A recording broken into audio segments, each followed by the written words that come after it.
What's going on, people? Today, we're going to talk about old school ways of booting up PlayStation imports. Imports. Yeah, imports. As you can see, I am not so live in my game room. Game room. At least I got a fucking CRT. Alright, the first thing we're going to cover is the swap trick. It is the oldest of the old. What you do is open your PlayStation. Now, this will work on any PlayStation. You might have a little difficulty on the PS1, but I think it works on every PlayStation. So what you would do is, well, fuck, where's my original game? I got the fucking backup. Where's the original? Damn it, the fuck.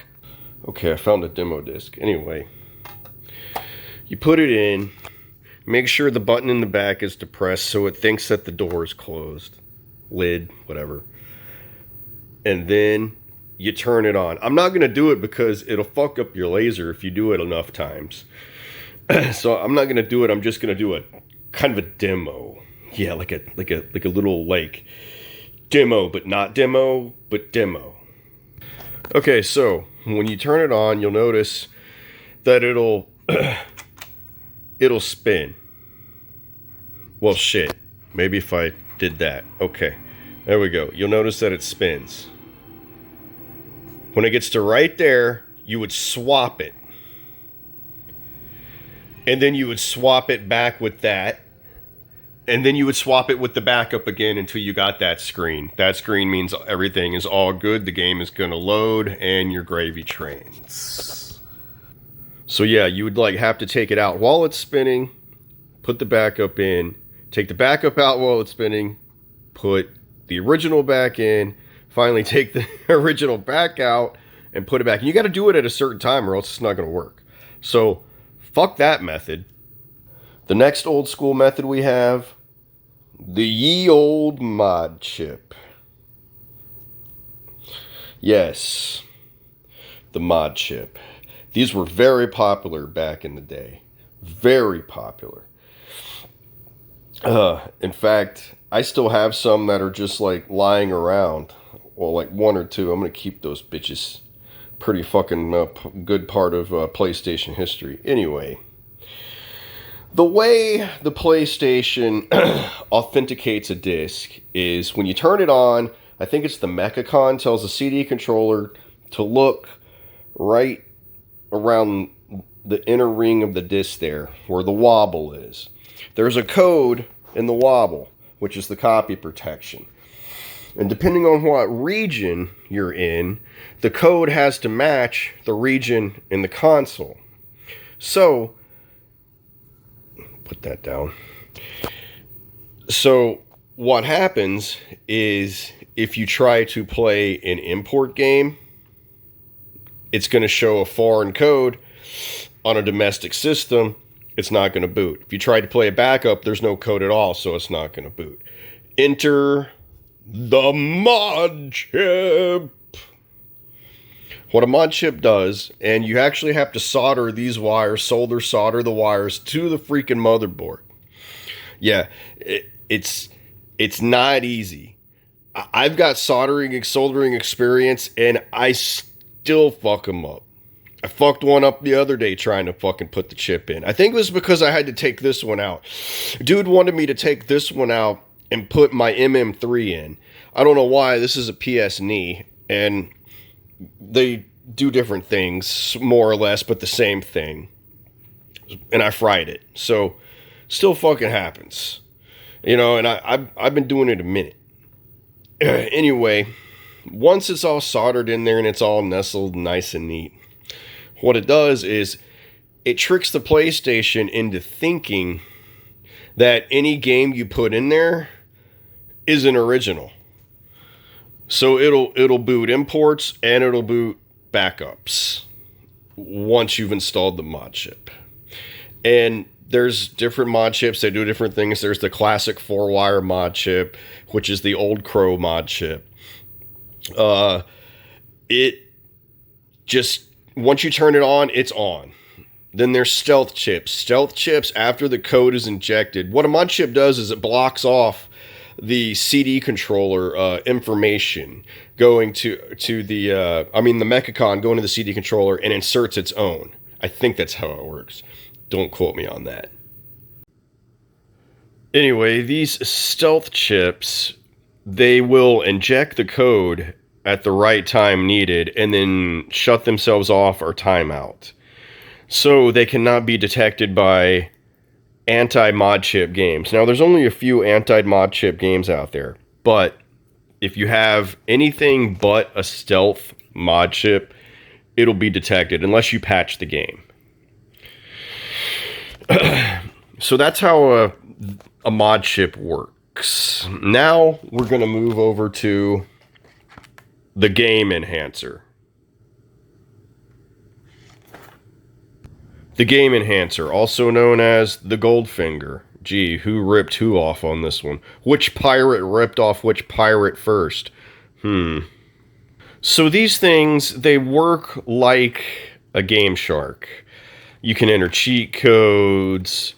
You can do like a memory manager thing. You can do, you can look at the FMV movies, videos on the discs by just going to the file manager thing and selecting it. And these actually plug into the back of the PlayStation right here. Now, this PlayStation is a 9001 model. It does not have a parallel I/O port. So I cannot use this on this system. Won't work on a PS1 either. Spring! And there's all kinds of different ones. Here's another Goldfinger, but it looks totally different. Game Enhancer 3! I don't know what the difference is between the Game Enhancer and the Game Enhancer 3, but okay. And then we have Game Enhancer 9! I don't know what in the world the difference between these three are, but, you know, whatever. I think they're the same thing. They just, like, decided to just like put numbers behind the name of it. I think it's just all the same thing. They don't do anything different.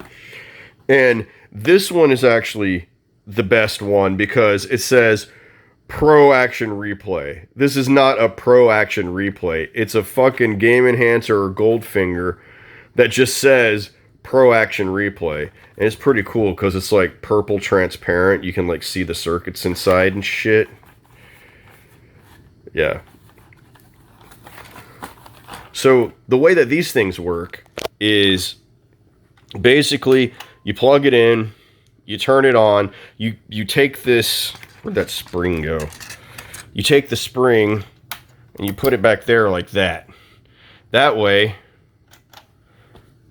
well, shit, I don't have power. Fuck. You turn it on, and it'll spin while the lid is up because it thinks it's closed.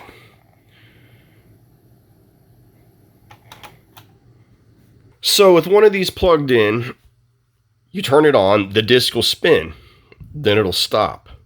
Then you take it out, put your backup in, and push like, I think it's start or X or something, and the game boots.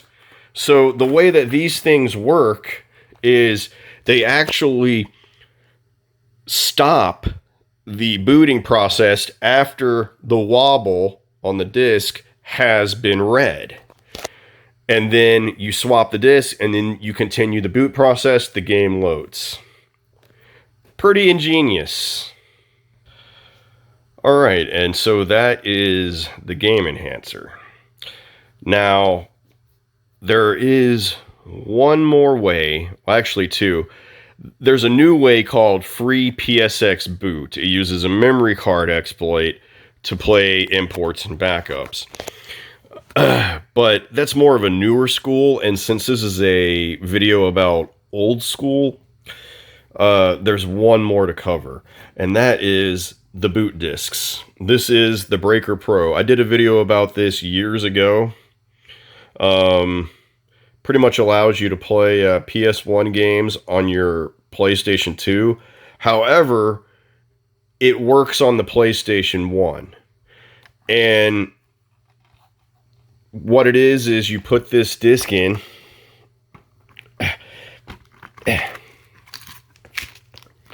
Comes with instructions. Comes with a spring. Comes with like a little paper white thing for the PS1. And it comes with this for the PS2. So what you do is you put the disc in.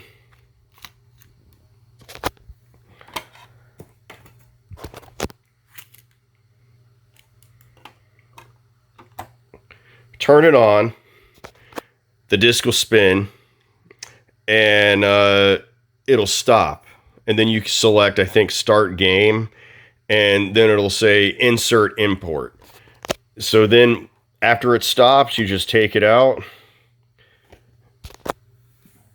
and put the import in or backup and then hit start and go. It's kind of like the Magic Slide here for the PS2. Only Magic Slide allows you to play PS2 games. The Breaker Pro only allows PlayStation 1 games on the PlayStation 2. And there's also another boot disc called the PS Exchange and the PS Exchange version 2. Now, the whole purpose of this video really is because for years I have had the PS Exchange 2. I could never find the 1.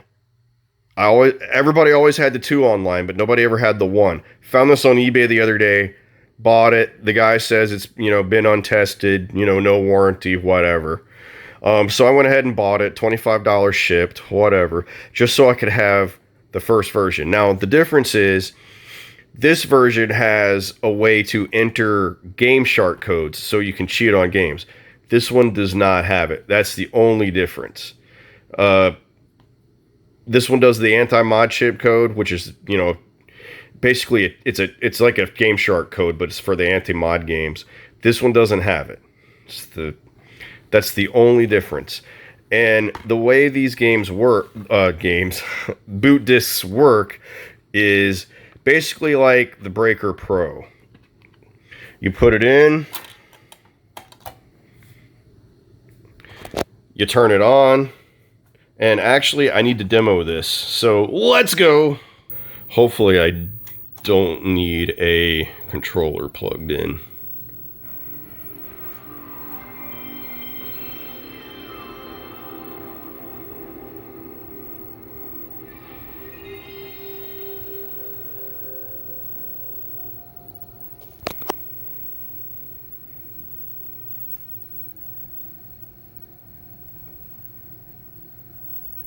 The disc has stopped.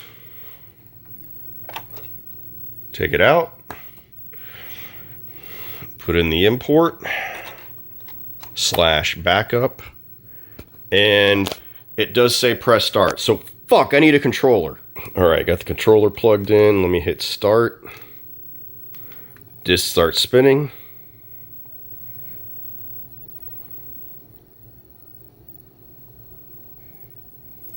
And the game boots. Sci-Fi Filter 989 Studios.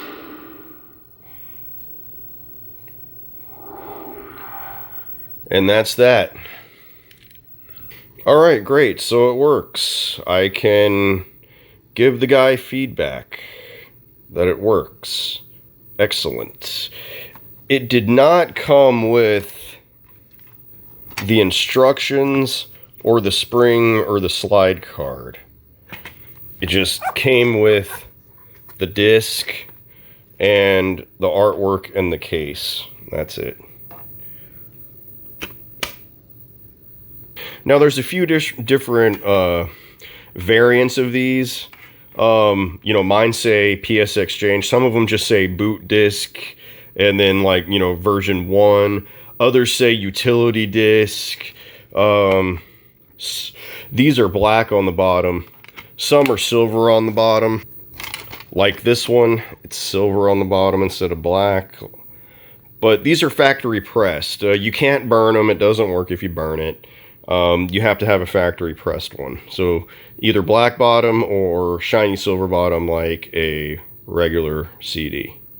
Oh, and yes, this is an unmodded system. Unmodded PlayStation. Most of my PlayStations are modded in one way or another. But this one isn't, and I'm kind of glad because I had to demo that PS Exchange version 1. See, it's just spinning around and spinning around, and please insert PlayStation CD-ROM. It still spins. Does it keep spinning? Wow, I guess it keeps spinning until you turn it off or open the lid.